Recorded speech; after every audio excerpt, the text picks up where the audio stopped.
versículo 9 até o versículo 12. Como eu ia dizendo, nós estamos encerrando a série das bem-aventuranças. É a 8ª mensagem nas bem-aventuranças, porém, nós estamos apenas começando o Sermão da Montanha, né? Nós passamos aí mais de 2 meses estudando os primeiros 12 versículos do Sermão da Montanha. Acredito que agora a gente vai acelerar um pouco mais, tá bom? Mas nas bem-aventuranças a gente só consegue avançar assim, versículo por versículo. E quando a gente terminar o Sermão da Montanha, a gente pretende continuar no Evangelho de Mateus, como a gente tem feito já há algum tempo, né?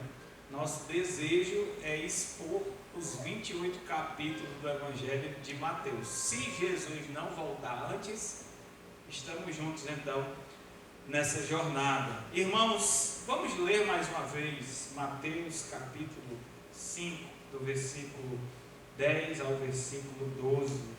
Bem-aventurados os perseguidos por causa da justiça, porque deles é o reino dos céus.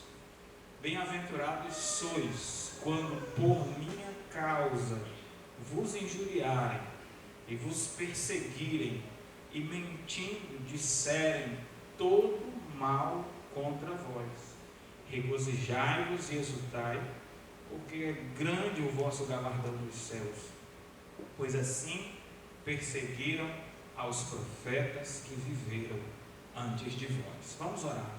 Pedimos a Deus a tua graça na nossa vida, que nós possamos, na nossa vida cotidiana, espelhar e espalhar a tua glória, através dessas atitudes de coração, dessas características do homem interior que brotam do nosso relacionamento contigo por meio de Cristo, e que no Espírito, no poder do Espírito Santo, nós possamos causar impacto no mundo, para a tua glória e para o bem das almas dos homens.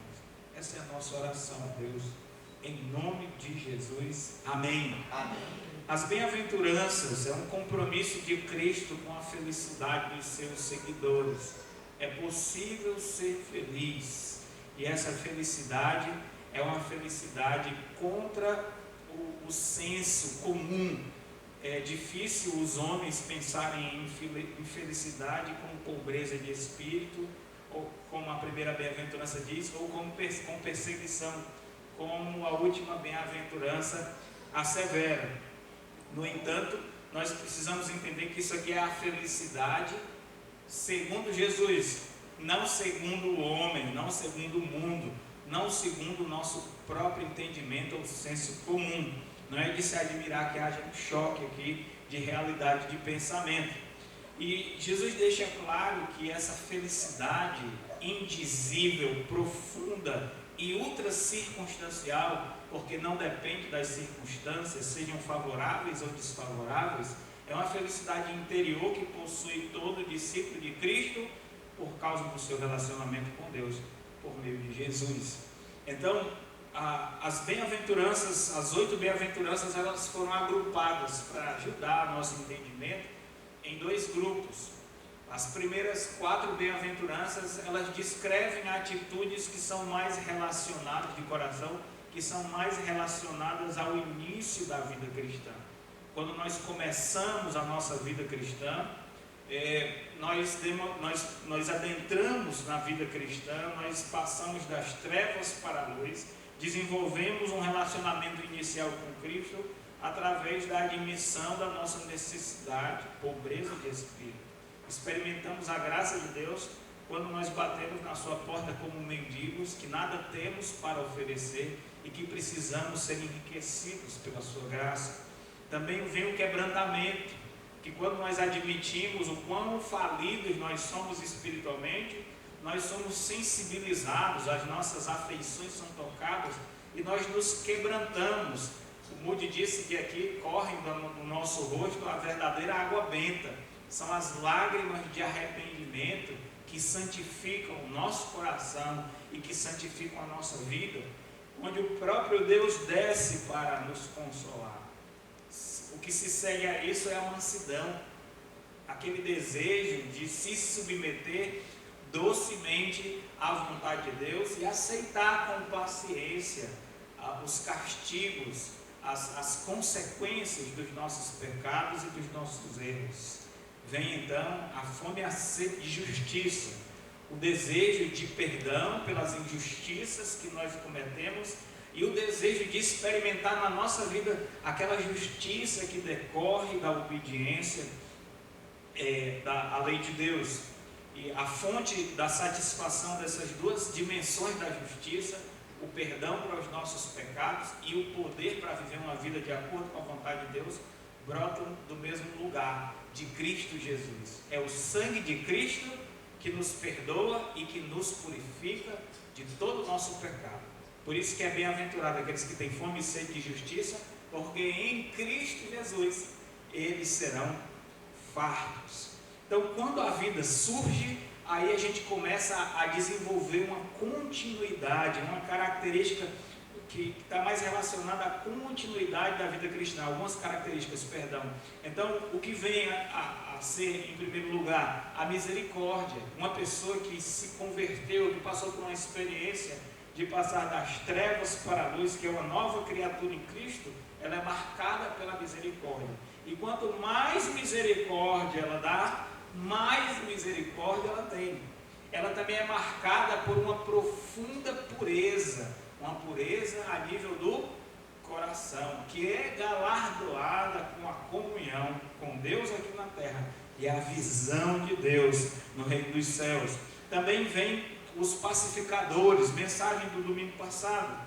Uma terceira característica da vida de um cristão é ele ser uma pessoa cheia de paz, é ser uma pessoa que é filho da paz, é ser uma pessoa que traz a paz, anunciando o nome de Jesus, o príncipe da paz, com seus lábios e vivendo uma vida de acordo com a sua vontade.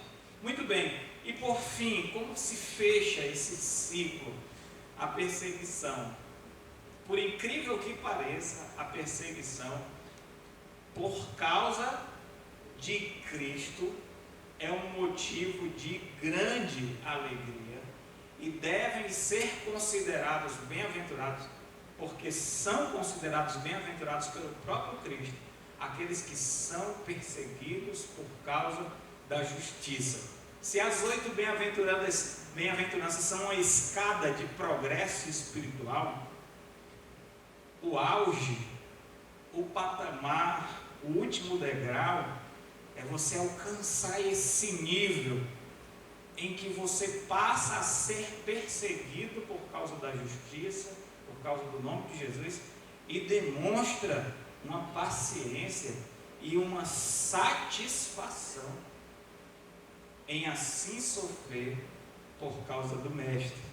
Nós vamos destrinchar essa bem-aventurança como nós temos feito com as outras, tentando responder 3 perguntas. O que é ser perseguido por causa da justiça e por causa do nome de Jesus? Segundo, por que é bem-aventurado aquele que é perseguido por causa da justiça e por causa do nome de Cristo?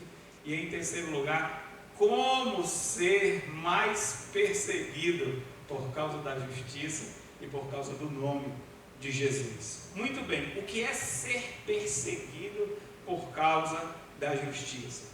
Deixa eu começar devagar. Primeiro, aqui nós somos confrontados com um realismo extraordinário da pessoa de Jesus. É muito comum os líderes espirituais, quando querem nos ganhar para o seu partido, para a sua causa, nos fazerem promessas exorbitantes, desenharam para nós um mundo encantado, um conto de fadas, né? Para tentar incentivar as pessoas a aderirem à sua causa. A Jesus Cristo é muito peculiar, muito diferente, porque quando Jesus Cristo prega o Evangelho, ele mostra para as pessoas que é necessário que elas renunciem tudo, inclusive a sua própria vida. Jesus Cristo fala de uma cruz que ele precisa carregar, mas de uma cruz que todo aquele que decide ser o seguidor precisa carregar também. Lá em Lucas capítulo 9, versículo 22, Jesus Cristo disse que é necessário que ele morra, que ele carregue uma cruz pelos seus discípulos. E no verso 23 ele disse: se alguém quer vir após mim, a si mesmo se negue, tome sua cruz dia após dia e me siga. Há uma cruz que o Mestre precisou carregar por nós, e há uma cruz que nós precisamos carregar por Ele. É o plano de Deus para a redenção, que o Filho de Deus sofra para que Ele alcance a nossa salvação. Em Hebreus capítulo 2, versículo 10, diz que o autor da salvação, que é Jesus, foi aperfeiçoado por meio das coisas que sofreu. Jesus Cristo teve que passar pela escola do sofrimento, para que Ele pudesse se aperfeiçoar e ser então o nosso Salvador, apto para nos salvar. Da mesma forma, é necessário que o Filho de Deus, o cristão, o seguidor de Jesus também passe pela escola de sofrimento, para que ele possa alcançar o reino dos céus. Em Atos capítulo 14, versículo 22, não sei se os irmãos lembram, mas o apóstolo Paulo sofreu uma terrível perseguição, passou por um apedrejamento e miraculosamente sua vida foi poupada. Depois que a onda de perseguição dá uma esfriada, uma acalmada, ele revisita os discípulos, os anima, e ele lembra para eles que importa entrar no reino de Deus através de muitas tribulações. Nunca foi vergonhoso para os cristãos pregarem o sofrimento e a necessidade da paciência diante das dificuldades. Por quê? Porque isso tudo faz parte da nossa fé, faz parte do nosso relacionamento com Deus. Então Jesus Cristo fez duas sinistras profecias. Ele disse em João capítulo 16, verso 33, no mundo tereis aflições. Depois ele disse: tenham bom ânimo, eu venci o mundo. No entanto, nós teremos aflições. Então, Jesus Cristo não quer que a gente viva sem ânimo, mas para isso não nos poupou de passarmos por dificuldades. Inclusive ele garantiu que enquanto nós estivéssemos nesta terra, nós teríamos aflições, e não deveríamos encarar com estranheza ou dificuldade quando o fogo ardente da provação vem e chega na nossa vida. Uma segunda profecia de Jesus sinistra está em Mateus capítulo 10, versículo 22. Jesus diz assim: sereis odiados por todos por causa do meu nome.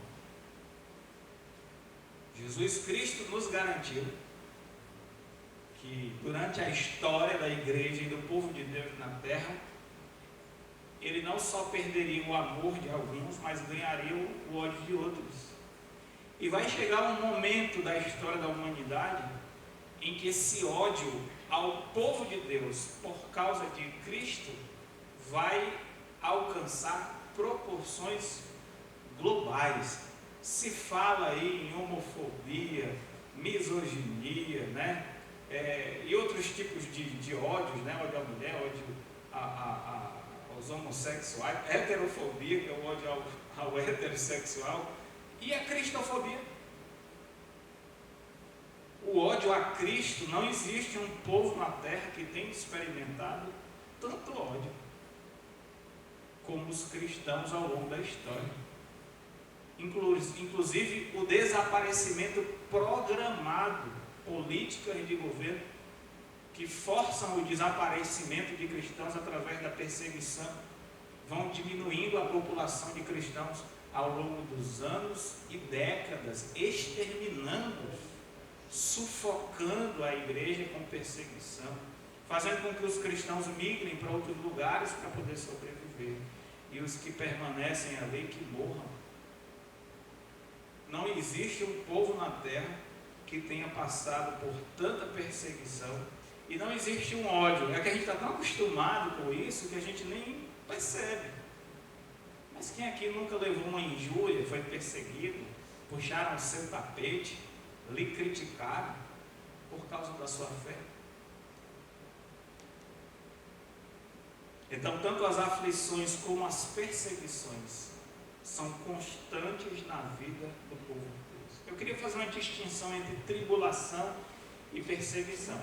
Toda perseguição é uma tribulação, agora nem toda tribulação é uma perseguição. Tribulação é um nome que se dá a qualquer angústia e sofrimento que a gente tenha que passar na vida, seja de qual ordem seja, circunstancial, material ou até espiritual. Tribulação, um momento de angústia e de dificuldade. Agora, perseguição é um tipo de tribulação especial, é um sofrimento que é causado ao povo de Deus por causa da fé que eles têm, por causa do compromisso que eles têm com Jesus. Então, toda pessoa que é perseguida está sendo atribulada, passando por uma tribulação, uma prova.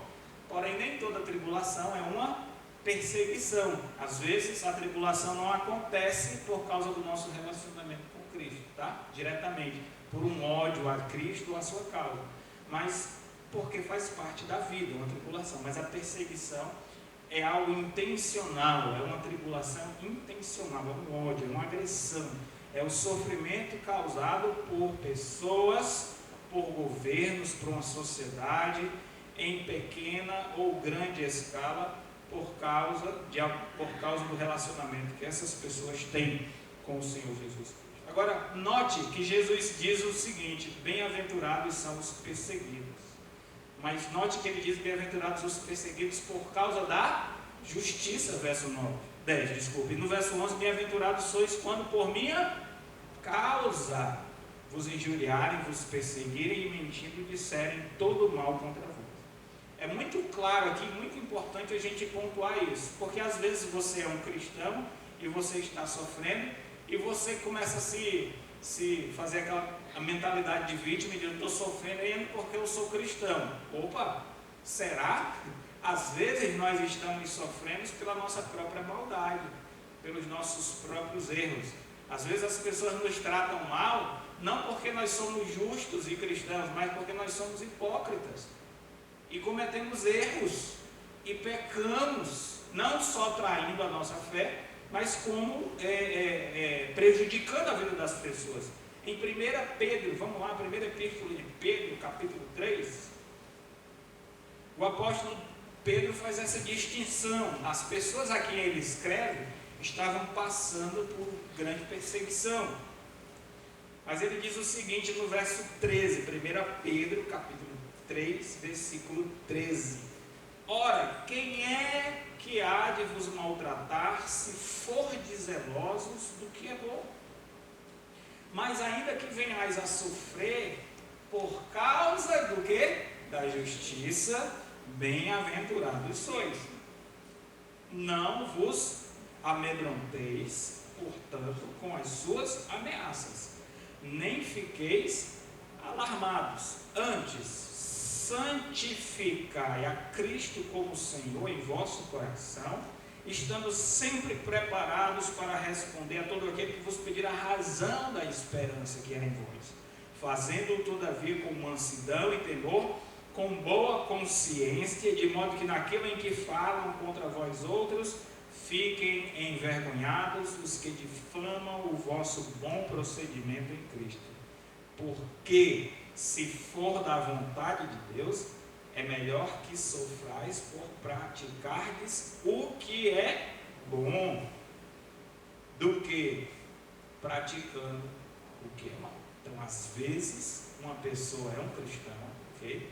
E ele está sofrendo, mas ele não está sofrendo por ser cristão. Ele está sofrendo porque ele praticou o que é mal. Então, isso não é sofrer pela causa da justiça, nem pela causa de Cristo, e não é bem-aventurado uma pessoa assim. Bem-aventurado é aquele que sofre ao fazer o bem, sofre ao ser justo, sofre por causa de Cristo, sofre como um santo de Deus. Esse é bem-aventurado. Abra comigo em João, capítulo 15.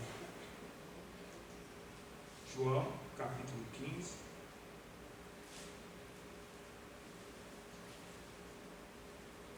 Versículo 18 a 20. João capítulo 15, verso 18 a 20. Se o mundo vos odeia, sabei que primeiro do que a vós outras, me odiou a mim. Se vós fosseis do mundo, o mundo amaria o que era seu. Todavia não sois do mundo, pelo contrário, dele vos escolhi, por isso o mundo vos odeia. Lembrai-vos da palavra que eu vos disse, não é o servo maior do que o seu senhor. Se me perseguiram a mim, também perseguirão a vós outros. Se guardarem a minha palavra, também guardarão a vossa. Então fica muito claro aqui que é bem-aventurado aquele que sofre por causa do seu relacionamento com Cristo, por causa da sua fidelidade ao Mestre. O mundo, o relacionamento com o mundo então é rompido. Por quê? Porque foi estabelecida uma aliança com Cristo. O padrão de comportamento dessa pessoa mudou. A lei da vida dessa pessoa agora é a palavra de Cristo. E por causa disso, o mundo rejeita. Nós passamos a ser um corpo estranho no planeta Terra. E o mundo passa a nos combater com consciência ou de forma inconsciente. Às vezes o ódio não é diretamente a nós. O ódio é relacionado com aquilo que a gente representa. Tem gente que não gosta de você, não por causa de você. Tem gente que não gosta de você por aquilo que está em você. A pessoa de Jesus Cristo. Uma vida diferente. A exortação, a fé e o arrependimento. E isso faz com que o mundo, então, nos rejeite. Então, é isso que significa ser perseguido, e bem-aventurado é. Perseguido por causa da justiça. Perseguido por causa de Jesus. É sofrer o ódio, sofrer abuso verbal ou até físico, por causa do nosso relacionamento com Cristo, por causa do nosso compromisso com a sua causa. Agora, Jesus Cristo diz algo extraordinário: bem-aventurado é quem assim sofre pela justiça e pela minha causa. Na mente humana, a dor e o sofrimento que estão relacionados com a perseguição são incompatíveis com a nossa alegria. É difícil a mente humana atribuir à mesma pessoa a felicidade e o sofrimento. Se uma pessoa é perseguida, o raciocínio comum diz assim: logo ela não é feliz ou não pode ser feliz debaixo dessa condição. Mas Jesus Cristo, contrariando essa lógica humana, esse raciocínio natural, ele diz que o sofrimento e a dor causados pela perseguição a uma pessoa por causa dele não são capazes de roubar dessa pessoa a felicidade e a alegria. É um fenômeno estranho, mas é real. É algo que às vezes a gente não consegue entender, mas essa é a experiência da igreja e do povo de Deus em toda a história da humanidade. Tiago capítulo 1, versículo 2 a 4, o apóstolo Tiago diz assim, Tiago capítulo 1, versículo 2 a 4: meus irmãos, tende por motivo de quê? De toda alegria o passardes por várias provações, sabendo que a provação da vossa fé, uma vez confirmada, produz perseverança. Ora, a perseverança deve ter ação completa, para que sejais perfeitos e íntegros e em nada deficientes. Em si só, as dificuldades, as tribulações, as provas, os sofrimentos são desagradáveis, mas eles podem causar em nós coisas extraordinárias, nos levar ao crescimento, nos fazer perseverar, nos edificar ao ponto de alcançar a integridade, sermos perfeitos e nada faltar na nossa vida. E a tribulação, ela causa algo em nós, as perseguições, o sofrimento por causa de Cristo, causa algo dentro de nós que nos edifica, apesar da dor e do sofrimento que eles causam fora de nós. O exemplo apostólico é muito interessante. Lá em Atos capítulo 5, A igreja já começou a ser perseguida. Os apóstolos foram presos. Um anjo soltou eles de noite. Depois, no outro dia, eles estavam pregando no templo mais uma vez. Mais uma vez as autoridades se reúnem com eles, os prendem, se reúnem com eles e discutem o que fazer com estes homens que insistem em desobedecer às suas ordens. Qual foi a ordem dos líderes daquela época? Eles proibiram os apóstolos de anunciar o nome de Jesus. E os apóstolos já disseram: julguem por vós mesmos se é lícito obedecer a Deus ou aos homens, porque nós não podemos deixar de falar do que vimos e ouvimos. Essa foi a resposta dos apóstolos lá em Atos capítulo 4. Em Atos capítulo 5 se levanta então essa perseguição. Já é a segunda vez que eles são presos, e diz aqui a partir do versículo 40, Atos capítulo 5, versículo 40 em diante: chamando os apóstolos, açoitaram-nos. Algum de vocês aqui já foi açoitado? Eu levei umas chineladas, cinto, né? E essa surra que a gente recebe de mãe, né, é a coisa mais fofa do mundo, né? Dói na hora, a gente chora, mas isso é surra de amor, né? É a santa lapada, como diz o neto aqui. É a santa lapada da mãe, a santa lapada do pai, né? Mas assim, de você ser açoitado com varas, ao ponto das suas costas serem dilaceradas, que era assim que se puniam os criminosos naquela época. Eles sofreram, então, eles foram açoitados, ordenando-lhes que não falassem em nome de Jesus, e os soltaram. Então, assim, ó, vamos dar uma surra em vocês, a gente vai dar mais uma chance. Não fala o nome de Jesus, senão vocês vão pegar o que vocês merecem. E olha só como é que saem os apóstolos da presença do Sinédrio, tribunal dos judeus, superior dos judeus. E eles se retiraram do Sinédrio, regozijando-se por terem sido considerados dignos de sofrer afrontas por causa desse nome. Isso é uma experiência gloriosa. O que explica, irmãos, depois de tanto sofrimento, esse regozijo, um sentimento de um marginal, quando ele é açoitado, né? Ele sai dali não só dolorido, mas com a moral dele baixa, consciência pesada, não olha nos olhos das pessoas.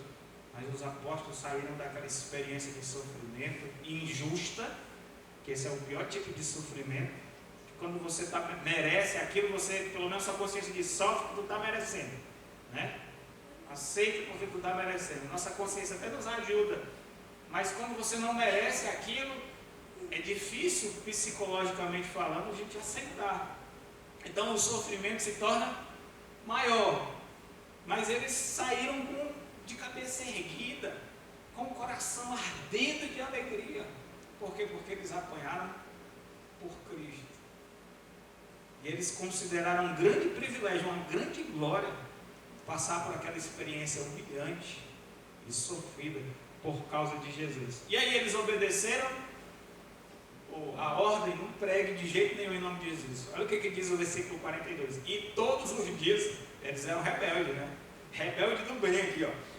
Todos os dias, no templo e de casa em casa, não cessavam de ensinar e de pregar Jesus, o Cristo. É um desejo de fazer a vontade de Deus indomável, irrefreável, que não podia ser impedido, e que quanto mais eles sofriam, mais eles se alegravam. Ainda em Atos capítulo 6, eu vou ler só esses dois, 16, desculpa, só esses dois exemplos aqui, porque o livro de Atos está recheado de exemplos de sofrimentos dos apóstolos, enquanto eles experimentavam perseguição. Atos capítulo 16, narra-se a incursão do apóstolo Paulo e do evangelho em Filipos, na região da Macedônia. Pessoas se convertem E ele acaba sendo preso porque ele repreende um espírito maligno que possui uma jovem e que dava o poder dela de adivinhar o futuro, de revelar coisas que iam acontecer no futuro. Era um poder demoníaco, real, mas maligno. E o apóstolo Paulo repreendeu o espírito maligno. Aquela jovem ficou liberta, mas perdeu os poderes, e as pessoas que ganhavam muito dinheiro com ela, através dessa capacidade sobrenatural de origem maligna, levaram o apóstolo Paulo e Silas à justiça. Eles foram condenados, foram surrados, foram presos, encarcerados com seus pés amarrados a um tronco na cadeia de Filipos. Tudo isso porque eles repreenderam o príncipe das trevas e anunciavam o evangelho. Então o crime deles, desses homens perigosos, eles eram verdadeiros servos de Cristo Jesus. A partir do versículo 22 de Atos 16, diz assim: levantou-se então a multidão, unida contra eles, os pretores, os líderes, as autoridades governamentais, rasgando-lhes as vestes, mandaram açoitá-los com varas. Da mesma forma como os apóstolos foram açoitados pelo Sinédrio em Jerusalém, agora Paulo e Silas estavam sendo açoitados pelos romanos. Mas eu vou dizer uma coisa: esse açoite aqui foi pior do que aquele. Por quê? Porque quando os judeus batiam, a lei dizia que uma pessoa só podia ser punida até 40 chibatadas. E os judeus, eles contavam 39, com medo de errar uma, Então, para eles não quebrarem o limite de 40, eles batiam só 39 vezes, para dizer assim: nós não vamos fazer quase na marca, mas a gente não quer bater mais do que a lei permite. Então, 39 chibatadas. E os romanos? Os romanos batiam até cansar, se revezavam, tá certo? Os judeus usavam varas, os romanos usavam o flagelo. Às vezes as pessoas que eram um chicote com várias pontas de couro, de várias cordinhas de couro, e na ponta tinham ossos, pedaços de metal, pedras. Quando eles batiam no couro da pessoa, não só arranhava, mas e penetrava, mas rasgava. Então era uma surra assim de matar. Às vezes as pessoas nem sequer sobreviviam a isso. Então os dois apanharam. Não sendo suficiente os açoites, versículo 23, desculpa, o texto aqui deixa claro que eles apanharam com varas, tá? Mas isso não significa que eles apanharam limitadamente. Eles levaram surras ilimitadamente, tá? Versículo 23, e depois de lhe darem muitos açoites, os lançaram no cárcere, ordenando ao carcereiro que os guardasse com toda a segurança. E recebendo tal ordem, levou-os para o cárcere interior e lhes prendeu os pés no tronco. E aí vem um milagre.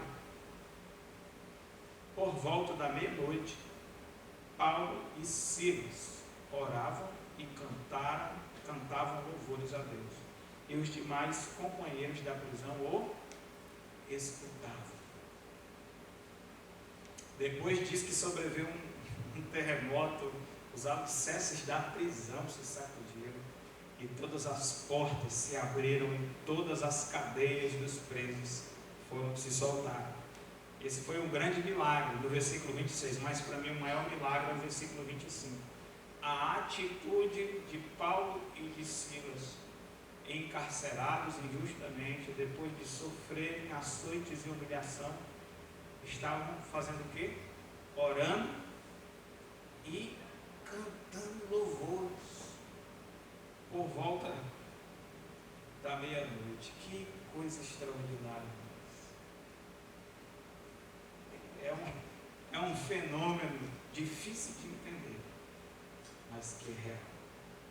Eles estavam presos, o seu corpo confinado, o seu corpo sofria, mas a alma deles estava livre, e o seu espírito alegre, e ninguém e nada podiam tirar essa felicidade interior que os discípulos experimentavam naquele dia.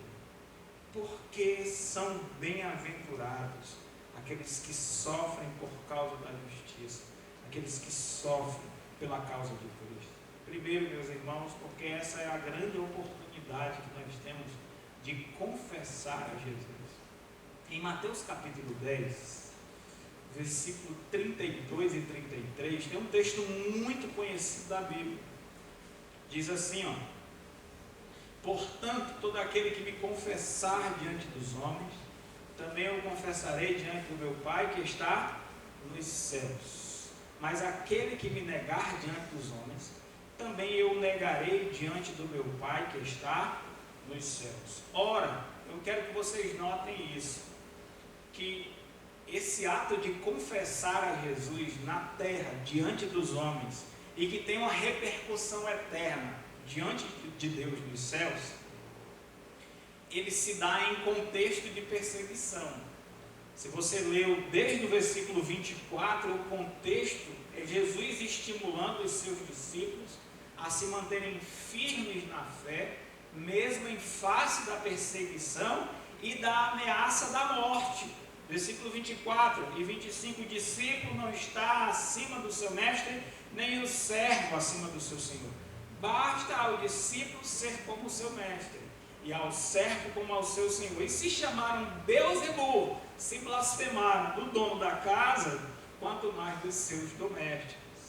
Portanto, não temais. Ele encoraja, o verso 27, é o que eu digo a vocês às escuras, digam em plena luz, e o que vos digo aos ouvidos, proclamai aos erados. Verso 28, não temais os que matam o corpo, e não podem matar a alma. Também temei antes aquele que pode fazer perecer no inferno tanto a alma como o corpo. É nesse contexto que Jesus Cristo conclui dizendo: portanto, aquele que me confessar diante dos homens, eu também o confessarei diante do meu Pai que está nos céus. Mas aquele que me negar diante dos homens, também eu negarei diante do meu Pai que está nos céus. Os mártires são chamados de confessores, porque eles tiveram a oportunidade de confessar o nome de Jesus diante dos inimigos e em face de grande perseguição e ameaça de morte. E muitos, inclusive, morreram por confessar o nome de Jesus. E quando nós confessamos o nome de Jesus em situações assim, é um grande privilégio e uma grande marca da nossa sinceridade. Nós precisamos admitir, irmãos, que confessar a Jesus em tempos favoráveis não é tão difícil assim. Mas confessarmos a Jesus em face das dificuldades e perseguições e a grande custo pessoal, é ou não é uma prova da nossa sinceridade? Bem-aventurados os perseguidos por causa da justiça e por causa de Jesus. Por quê? Porque essa é a verdadeira prova da sinceridade da nossa confissão. Quando nos custa algo servir a Cristo, isso é uma prova da nossa sinceridade. Jesus Cristo diz também que é bem-aventurado aqueles que sofrem por causa da justiça e pelo nome dele, porque estão em excelente companhia. Ele diz: assim perseguiram aos profetas que viveram antes de vós. Jesus diz: olha a história dos homens de Deus, os heróis da galeria da fé, todos eles pagaram um preço altíssimo por causa de Deus e da sua fidelidade. Em Hebreus capítulo 11, um espetacular texto da Bíblia, nós vamos ler um trecho aqui, de forma eloquente, mostra o heroísmo dos homens e mulheres que foram fiéis a Deus em face de grande angústia e sofrimento. E quando nós suportamos afrontas e dificuldades por causa de Jesus, nós nos colocamos nas fileiras deles. Nós estamos em excelente companhia. Nós experimentamos a honra e a dignidade de fazer parte dessa calçada da fama espiritual. Olha o que diz aqui, a partir do versículo 32, Hebreus capítulo 11, a partir do versículo 32.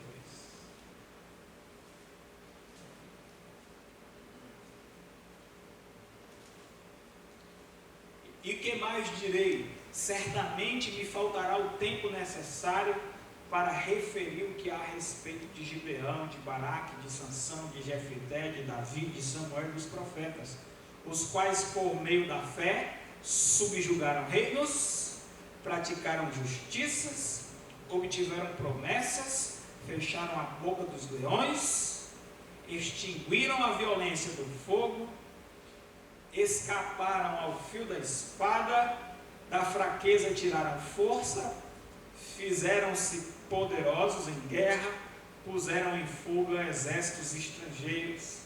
As mulheres receberam pela ressurreição os seus mortos. Aqui é a parte boa. Agora a gente vê os sofrimentos e angústia. Alguns foram torturados, não aceitando o seu resgate para obterem superior ressurreição.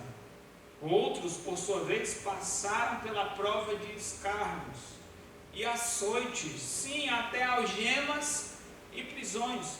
Foram apedrejados, provados, cerrados pelo meio, mortos a fio da espada, andaram peregrinos vestidos de pele de ovelhas e de cabras, necessitados, aflitos, maltratados, homens dos quais o mundo não era digno, errantes pelos desertos, pelos montes, pelas covas, pelos antros da terra.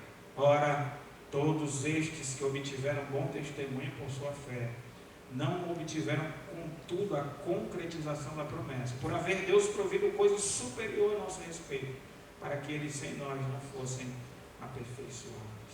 Irmãos, quando nós somos perseguidos pela causa da justiça, por causa de Jesus, nós nos colocamos nas fileiras dos grandes homens e mulheres de Deus.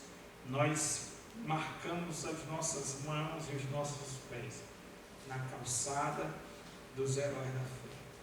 E somos honrados por Deus, juntamente com esses homens e mulheres tão extraordinários, tão zelosos, tão amantes de Deus, que o mundo nem sequer era digno da existência deles aqui na terra. Que coisa extraordinária! Por isso é bem-aventurado o perseguido por causa da justiça, por causa de Jesus. Em terceiro lugar, irmãos, não só por causa da oportunidade de confessar a Jesus de forma sincera, não só por estarmos em excelente companhia. O Senhor Jesus Cristo diz que é bem-aventurado o que sofre por sua causa, porque grande será o galardão nos céus.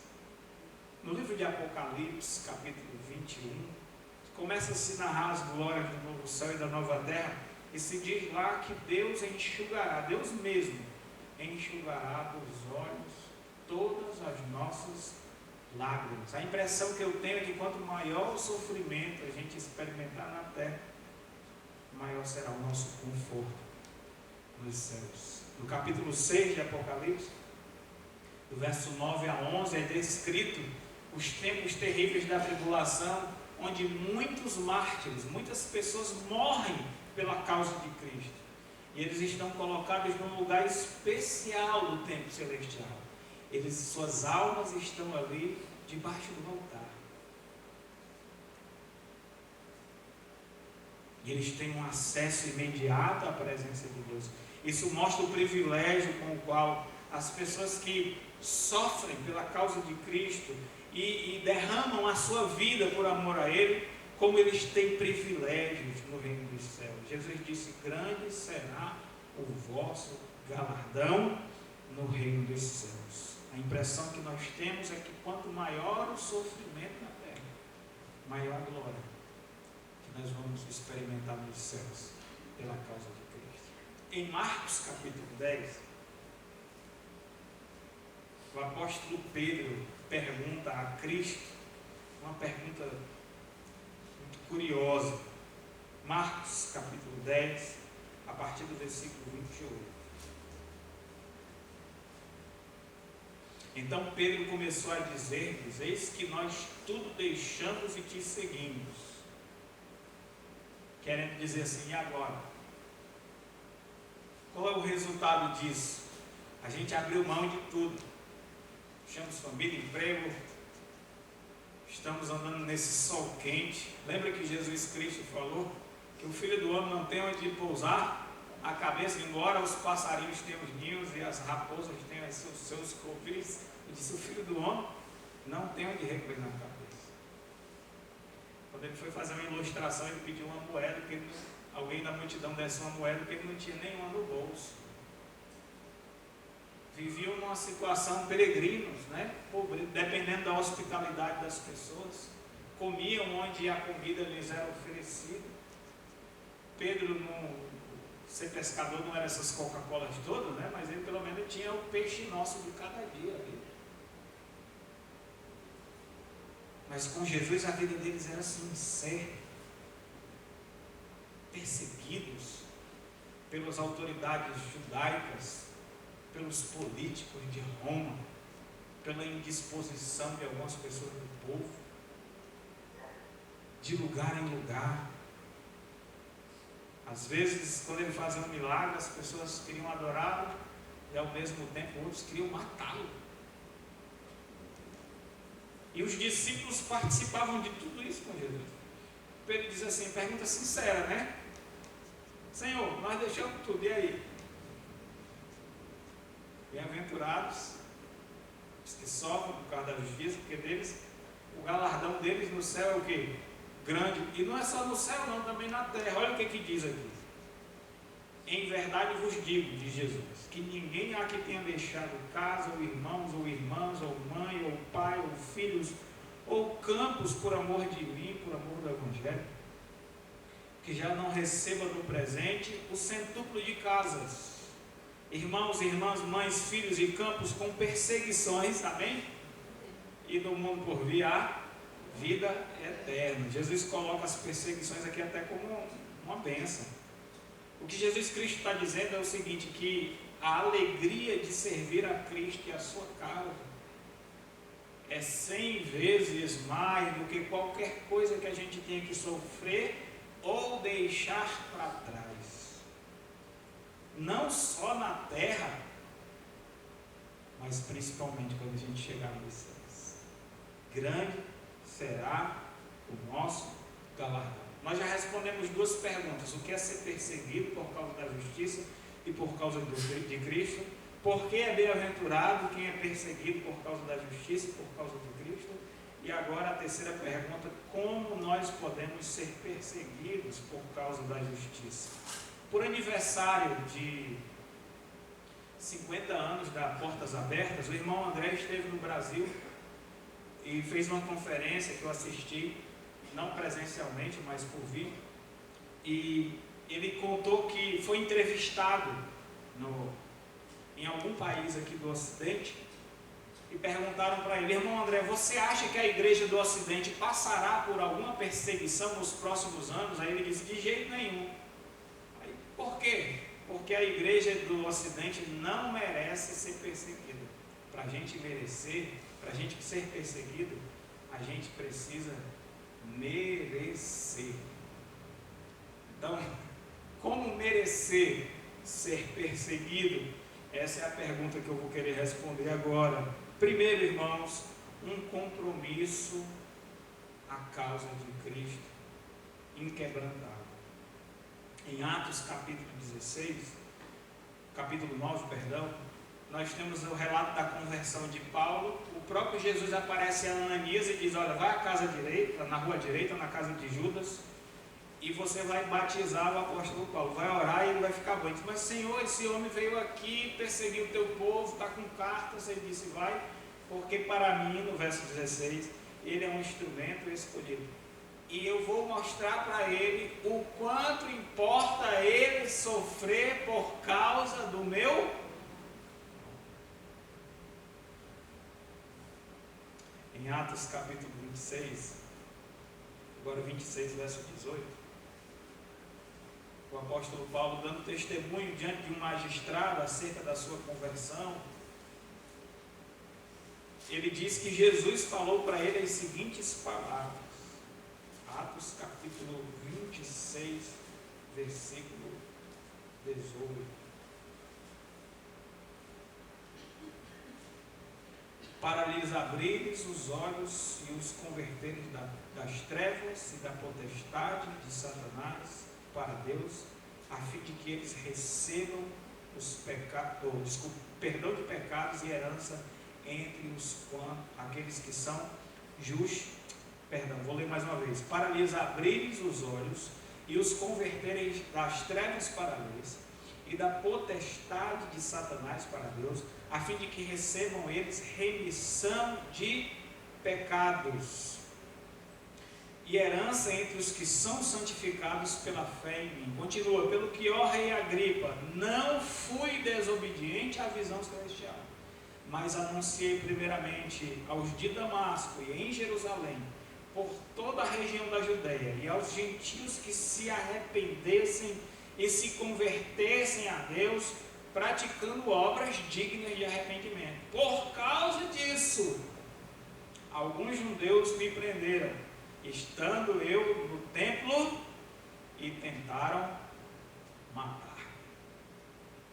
Quando a gente é realmente comprometido com a causa de Cristo, a gente começa a merecer ser perseguido, porque a gente começa a incomodar Satanás, e nós começamos a incomodar aquelas pessoas que amam mais as trevas do que a luz. Para a gente ser perseguido, a gente precisa merecer. Como é que a gente faz para merecer? A gente tem um compromisso inquebrantável com a causa. Não ser desobediente à visão celestial.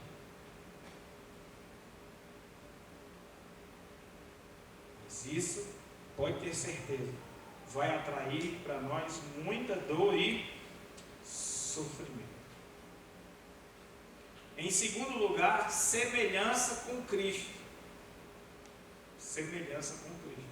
É isso que nos faz merecer a tribulação e o sofrimento. 2 Timóteo capítulo 3, versículo 12. O apóstolo Paulo, vamos lá do versículo 10 ao 12, 2 Timóteo 3, versículo 10 a 12. Tu, porém, tens seguido de perto meu ensino, procedimento, propósito, fé, paciência, amor e perseverança. As minhas perseguições e os meus sofrimentos, quais me aconteceram em Antioquia, Icônio e Listra. Acontecimento esse narrado em Atos capítulo 14. Parece que de todas as perseguições, essa foi a mais marcante para o apóstolo Paulo. Aí ele diz: que variadas perseguições tenho suportado, de todas, entretanto, me livrou o Senhor. Aí ele fala uma coisa interessante. Ele diz: ora, todos quantos querem viver piedosamente em Cristo Jesus serão perseguidos. Claro, o apóstolo Paulo foi perseguido pelo seu comprometimento com a causa de Cristo, pela sua obediência à visão celestial, na desincumbência da sua responsabilidade com Jesus. Mas ele diz também: eu fui perseguido porque eu quis viver uma vida piedosa. E essa é a marca de todas as pessoas que querem viver uma vida piedosa, agradável a Deus. Ao agradarem a Deus, desagradarão aos homens e por isso serão perseguidos por eles. Todos quantos querem viver piedosamente em Cristo Jesus serão perseguidos. Quem quisesse viver piedosamente era para receber uma medalha de honra, ser condecorado. Mas o mundo condecora as pessoas piedosas com perseguição e sofrimento. O apóstolo Paulo disse para Timóteo: é assim, uma regra, fica firme, porque é desse jeito, é desse modelo. Se você quiser ser um homem fiel, Timóteo, você vai ser perseguido. Irmão, se nós quisermos ser fiéis, nós vamos ser perseguidos. E se nós quisermos ser perseguidos, é só ser fiel. Seja como Jesus. Tente viver uma vida como Jesus, agradável a Deus, e você vai ver que você vai despertar o ódio e a perseguição das pessoas. Mas como ser feliz enquanto a gente é perseguido? É simples. Atos capítulo 20, versículo 14. Tá bom, pastor. Eu tenho que merecer ser perseguido. Eu tenho que ter um compromisso com a causa inquebrantável. E eu tenho que viver uma vida agradável a Deus. Com isso, quando isso acontecer, eu serei perseguido. Mas como eu vou conseguir ser feliz diante dessa perseguição? Em Atos capítulo 20, versículo 14, o apóstolo Paulo, versículo 14, não, versículo 24, me perdoem, gente. Versículo 24. Vamos ver o 22 ao 24. E agora, constrangido em meu espírito, Atos capítulo 20, 22 a 24. E agora, constrangido em meu espírito, vou para Jerusalém, não sabendo o que ali me acontecerá, senão o que o Espírito Santo de cidade em cidade me assegura, que me esperam o quê? Cadeias e tribulações. Porém, em nada consideram a vida preciosa para mim mesmo, contanto que complete a minha carreira e o ministério que recebi do Senhor Jesus, para testemunhar o Evangelho da graça de Deus. Isso é um discurso de despedida. E o apóstolo Paulo nos conta um segredo. Como é que ele consegue manter o ânimo diante das dificuldades que ele passou e da certeza das dificuldades que ele virá? Ele disse: para mim, a minha vida tem pouco valor. O que importa é fazer a vontade de Cristo e cumprir o meu ministério. Em Apocalipse capítulo 12, versículo 11, diz assim: que os que venceram porque amaram mais a Cristo do que a sua própria vida. Esse é o segredo dos mártires.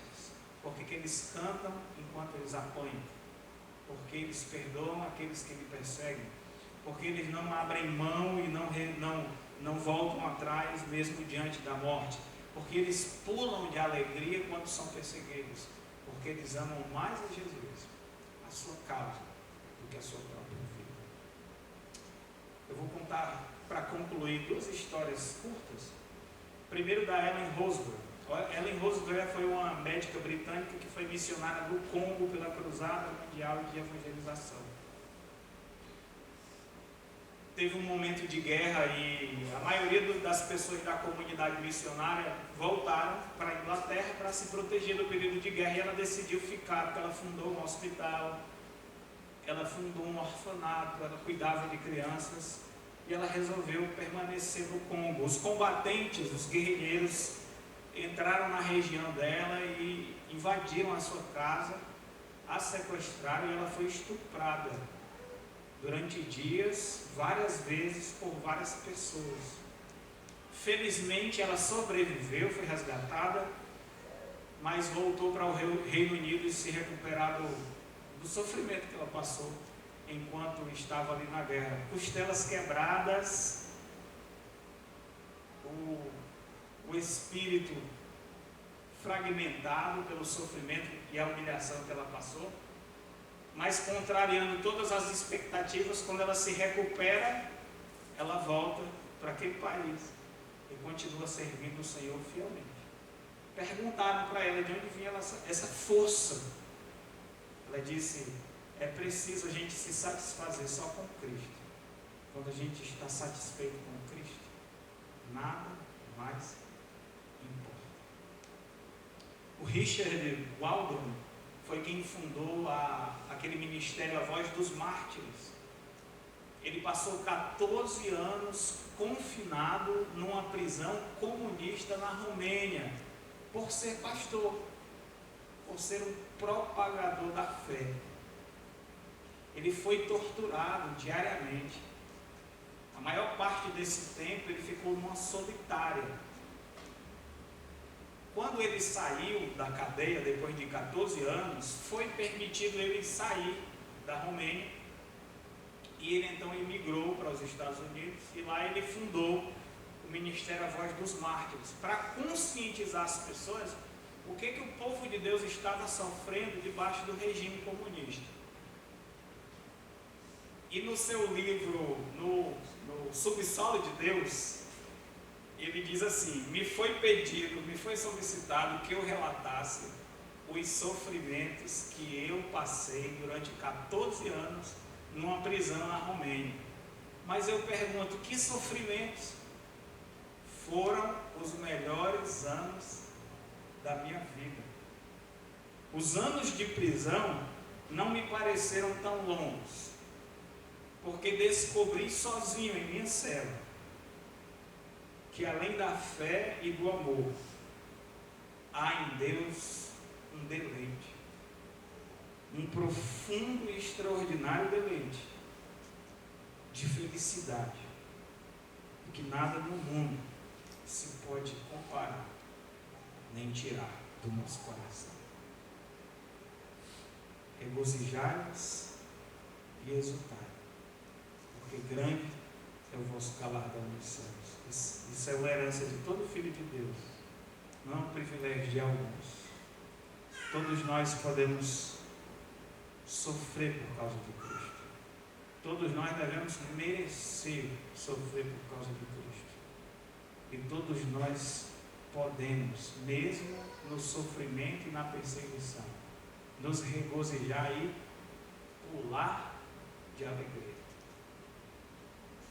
Senhor, nós queremos te agradecer pelo desfecho dessa série nas bem-aventuranças. Perdoa, Deus, a minha incapacidade de transmitir a verdade da tua palavra. Pedimos ao Pai que o teu Espírito venha corrigir os erros, as falhas, a fraqueza. Falamos de algo tão grandioso, tão santo, tão extraordinário, que nos deixa perplexos, confusos. Falamos às vezes de coisas que estão além da nossa experiência, e que por isso não falamos com tanta propriedade e convicção. Mas nós sabemos, ó Deus, que é real, porque assim está escrito na tua palavra.